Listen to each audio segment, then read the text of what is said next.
All right, so you want to dive into this whole Ethio Telecom share sale thing? Trust me, you're not alone. This prospectus is a monster, so we're going to break it all down, the good, the bad, all of it, so you can actually, make sense of what's going on. Yeah, it's a pretty big deal. I mean, this isn't just any company dipping their toes into the stock market. We're talking about Ethio Telecom, a company with a 130-year history, deeply rooted in Ethiopia, now stepping onto the global stage. 130 years. That's like older than sliced bread. That's wild to think about that kind of legacy in the tech world, especially since it seems like everything changes every 5 minutes these days. It's really something, right? From telegrams back in the 1800s to now, completely changing the game with mobile money in the 21st century. And becoming a share company, well, that's got to be one of the biggest moves they've made. Speaking of big moves, let's talk about that shift. Ethio Telecom was completely government-run, wasn't it? How do you even begin to untangle that and turn it into something investors can actually, buy into?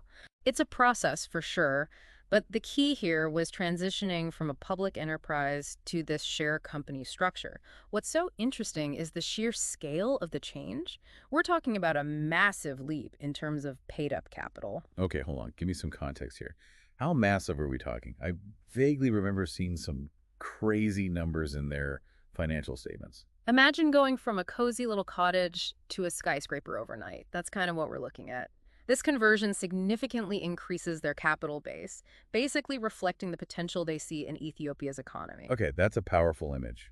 So this isn't just about Ethio Telecom itself, is it? It seems like this is a big part of Ethiopia's overall economic strategy. Exactly. This IPO is a deliberate move from the Ethiopian government to attract foreign investment, a way of saying, hey, we're open for business. It's a core part of that plan to modernize and diversify the country's economy. Gotcha. So we've got this historical backdrop, a long legacy, a massive transformation, and a government that's clearly betting big on some serious economic reform. But let's get back to Ethio Telecom. What are they actually bringing to the table? They've outlined these 4 pillars for growth. Oh, it's not just landlines and dial-up anymore. Ethio Telecom is looking to leverage their existing strengths while diving headfirst into some really cutting-edge tech. We're going to unpack all 4 pillars, and trust me, it gets really interesting. All right, lay it on me. What are these 4 pillars all about? Well, the first one might seem kind of obvious. It's telecoms, their bread and butter. We're talking mobile, landlines, internet, all that jazz. Makes sense. But you were saying something earlier about new challenges. Didn't Ethio Telecom pretty much have a monopoly on telecom in Ethiopia? They did for the longest time. But things change, right? Like we talked about with Ethiopia opening up its economy, competition's knocking at the door. Safaricom, a big telecom company from Kenya, is officially in the mix. So no more easy street for Ethio Telecom. They've got to actually fight to stay on top now. You got it. And they're not just sitting around. They're rolling out 4G and 5G like crazy, coming up with new services, and they're really focused on reaching those folks who are still offline, especially in rural areas. Smart move. But how far along are they with that? Does Ethio Telecom actually have the infrastructure to pull all of this off? They're further ahead than you might think. Their 2G network, get this, it covers like 99.2% of the population already. 4G is up and running in over 400 cities, and they've even started dabbling in 5G in some of the bigger cities. Okay, now that's impressive. Sounds like pillar number 1 is all about staying ahead of the game. What's next? Pillar number 2 is where things get really interesting. We're talking mobile financial services, specifically Telebear. Telebear, yeah, that's everywhere in Ethiopia these days. I even heard a rumor they're using it to pay for camel rides in the desert now. But maybe that's a story for another time. Well, I can't confirm the camel situation, but it's definitely taken the country by storm. It's a huge success story. We're talking 48.7% subscriber growth year over year, millions of transactions every single day. It's amazing. It's totally changing how people handle money in Ethiopia. It's brilliant, really. They saw an opportunity where traditional banks weren't really cutting it and offered a digital solution that just makes life easier. What's pillar number 3 then? Pillar number 3, they're playing it smart. It's about infrastructure sharing. Think about it. They've got this huge network, over 8,500 towers across the entire country. Why not, make the most of that? So they're making money off their competitors by sharing their infrastructure. Now that's what I call a power move. Exactly. They're leasing space on these towers to companies like, Safaricom for one. It's a win-win, really. It supports the whole liberalization thing the government's going for, and it puts some extra cash in Ethio Telecom's pocket. Pretty savvy. But this all feels like I don't know, pretty standard telecom stuff, even if it is on a huge scale. You said they were pushing into some really cutting-edge stuff, right? When does that happen? That brings us to pillar number 4. This is where things get really interesting. We're talking digital and lifestyle services and cloud and enterprise solutions. This is Ethio Telecom saying, hey, we're not just a telecom company anymore. Now you've got my attention. Give me the details. What's in this digital grab bag of theirs? Imagine this, your telecom provider, but they also offer gaming platforms, educational streaming services for kids, even things like digital lotteries. And wait, there's more.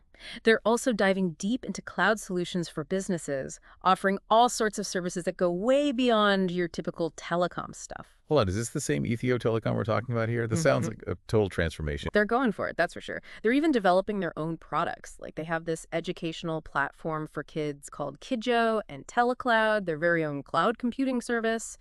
They're even offering things like enterprise resource planning systems.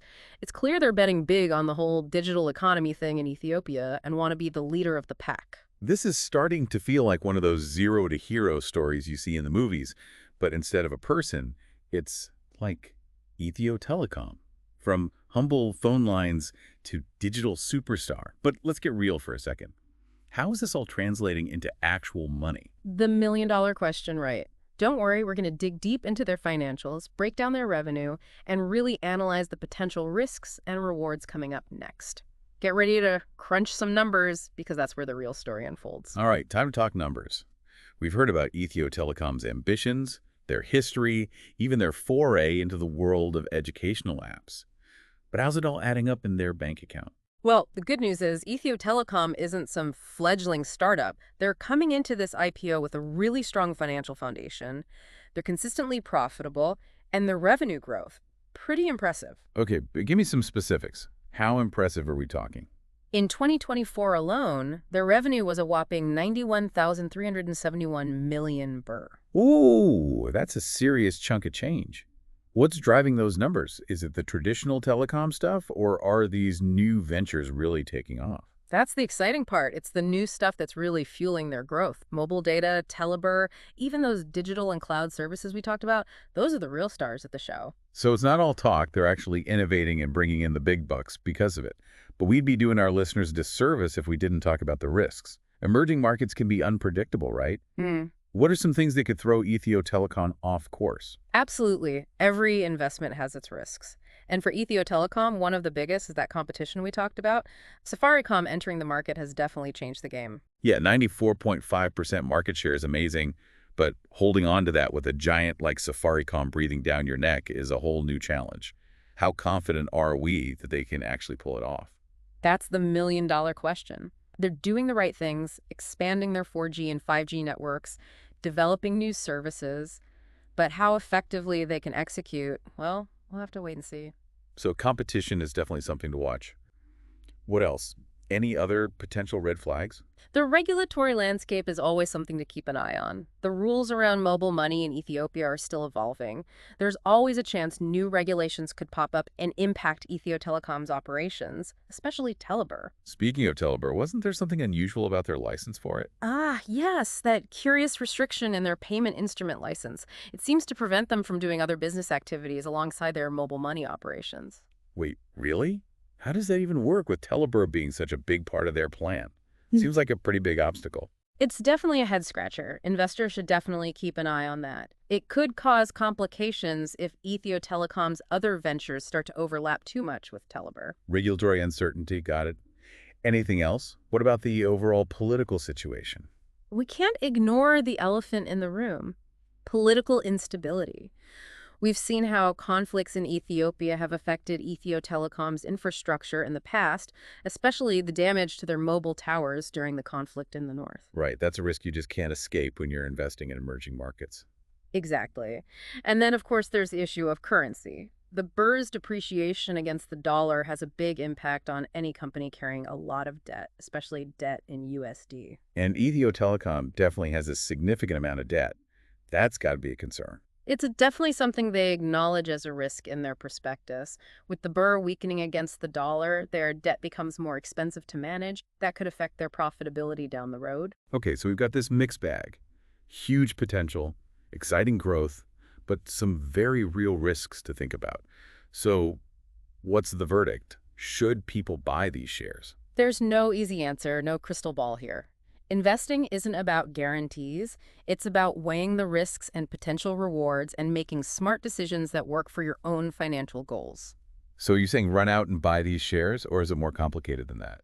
It all depends. If you're comfortable with a bit of risk, you're thinking long-term, and you believe in Ethiopia's potential, then this could be a really exciting opportunity to get in on the ground floor of something big. But if you're looking for something completely safe and predictable, this might not be the right fit for you. It's all about doing your research, understanding the risks and rewards, and ultimately making a decision you feel good about. Well said. Knowledge is power, and hopefully this deep dive has given you the information you need to navigate the world of investing, especially in emerging markets like Ethiopia. Remember, this isn't financial advice, just two people having a conversation about a fascinating company at a really interesting moment in time. Thanks for joining us on this deep dive.